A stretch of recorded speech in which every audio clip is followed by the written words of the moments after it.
گیاه حساس.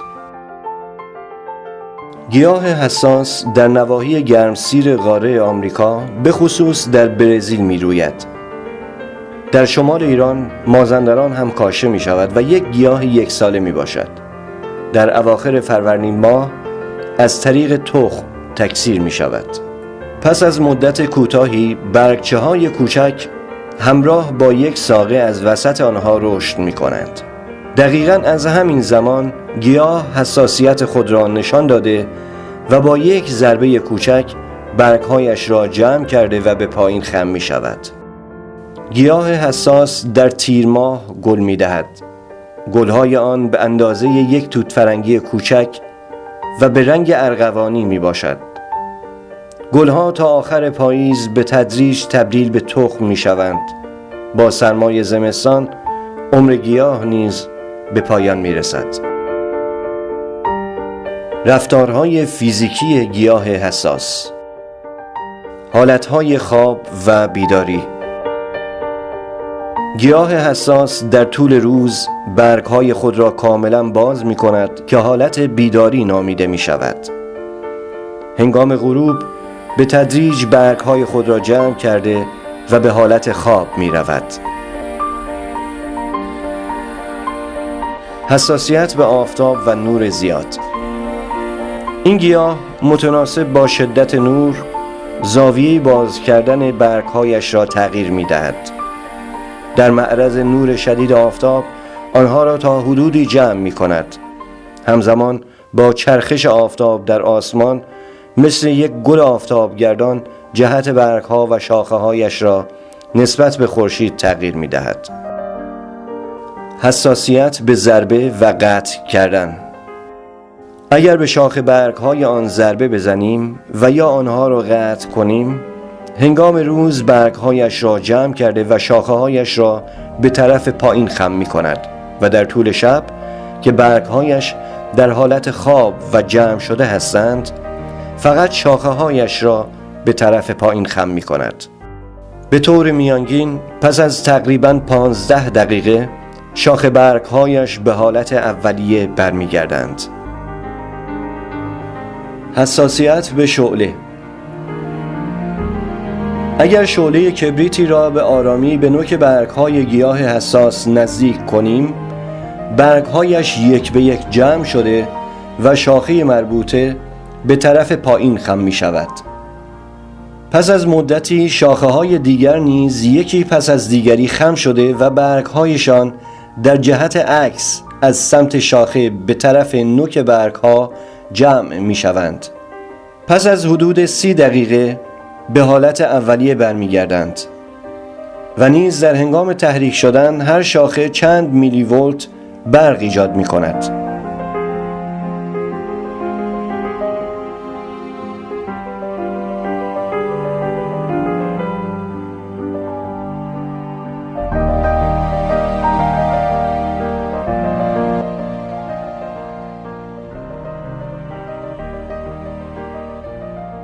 تشخیص قطب مثبت و منفی باتری توسط گیاه حساس.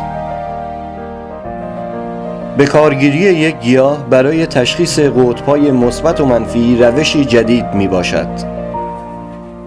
در این آزمایش پس از اتصال جریان برق، شاخه‌ای که به قطب منفی باتری متصل می باشد به پایین خم می شود و شاخه مقابل که به قطب مثبت متصل است واکنشی از خود نشان نمی دهد. این آزمایش بارها در شرایط مشابه طی سالیان گذشته تکرار شده و پاسخ گیاه همواره یکسان بوده است.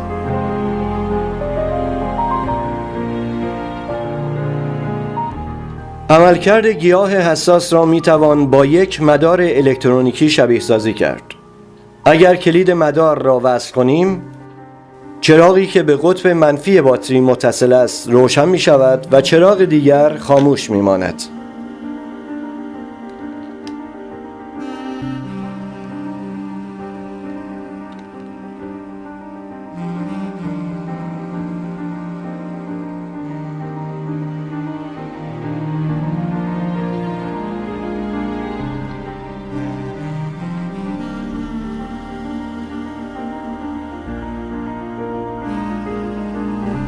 هدف اصلی ما از انجام این آزمایش ها پیدا نمودن یک روش فیزیکی، الکتریکی و یا الکترونیکی می باشد، به گونه ای که بتوان وسیله ای را مانند یک ساعت مچی روی دست و یا سایر اعضای بدن خود ببندیم و از رسیدن سیگنال های عصبی ناشی از هر دردی مانند زخمی شدن، شکستگی، سوختن و یا عملهای جراحی تا هر وقت که لازم است به مغز جلوگیری کرده و احساس درد را از بین ببریم.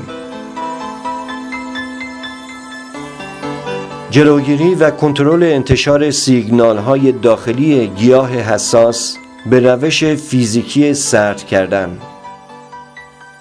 در آزمایش دیدیم که حساسیت این گیاه در دمای زیر 10 درجه سانتیگراد کمتر شده و در سرمای زیاد واکنشی از خود نشان نمی‌دهد. سپس در نقطه‌ای بین یکی از شاخه‌ها و بدنه ساقی اصلی گیاه مقداری پنبه پیچیدیم. پس از چند دقیقه که آن شاخه به حالت طبیعی برگشت، یک شعله کبریت را به آرامی به نوک برگ‌هایش نزدیک کردیم. تمامی برگ‌ها جمع شده و آن شاخه از محل اتصال به طرف پایین خم شد. وقتی که گیاه به حالت طبیعی برگشت، آب یخ را قطره قطره روی پنبه ریختیم.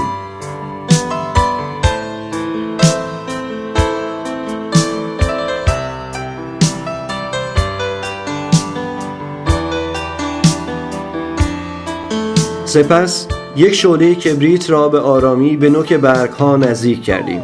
تمامی برگ‌های آن جمع شدند، ولی شاخه مذکور خم نشد. بدین وسیله از انتشار سیگنال در داخل گیاه حساس از شاخه به ساقه و شاخه برگ‌های دیگر جلوگیری شد. این روش را روی انگشتان دست آزمایش نمودیم و همان نتیجه حاصل شد و درد زیادی احساس نگردید. یعنی از رسیدن سیگنال‌های عصبی به مغز جلوگیری نمودیم. اما همانطور که انتظار می‌رفت، تقریباً 2 روز پس از آزمایش پوست نوک انگشت کنده شده و تاول زد.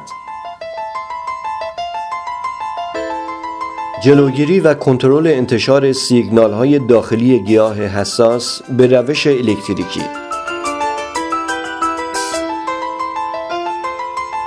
بنابر آزمایش‌های انجام شده دریافتیم که به کارگیری روش الکتریکی آسان‌تر است و امکان انتخاب و کنترل هوشمند را نیز به ما می‌دهد.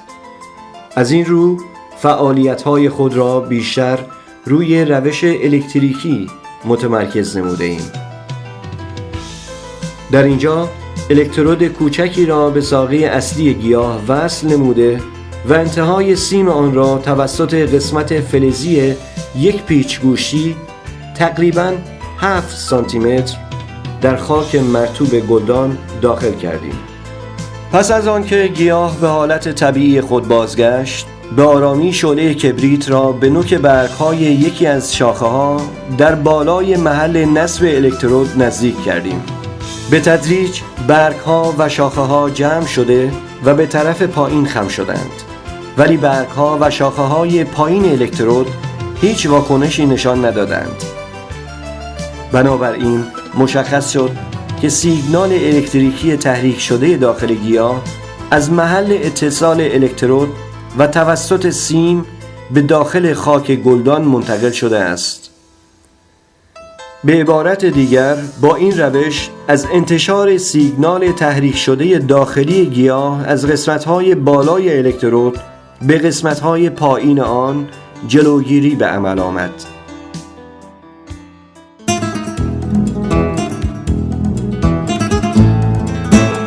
در آزمایش دیگر یک تکه سیم کوتاه را توسط 2 الکترود به بالا و پایین محل اتصال یک شاخه به ساقه وصل نمودیم. طبق قوانین مدارهای الکتریکی در فاصله بین 2 الکترود نباید ولتاژی بر اثر سیگنال‌های تحریک شده گیاه به وجود آید. تقریباً 1 ساعت پس از نصب الکترودها گیاه به حالت طبیعی خود بازگشت. شعله کبریت را به آرامی به نوک برگ‌های شاخه بالاتر از محل نصب الکترودها نزدیک کردیم. برگ‌های بالاتر از الکترودها جمع شده و شاخه‌هایشان به طرف پایین خم شدند و شاخه‌ای که بین 2 الکترود قرار گرفته بود هیچ گونه واکنشی از خود نشان نداد.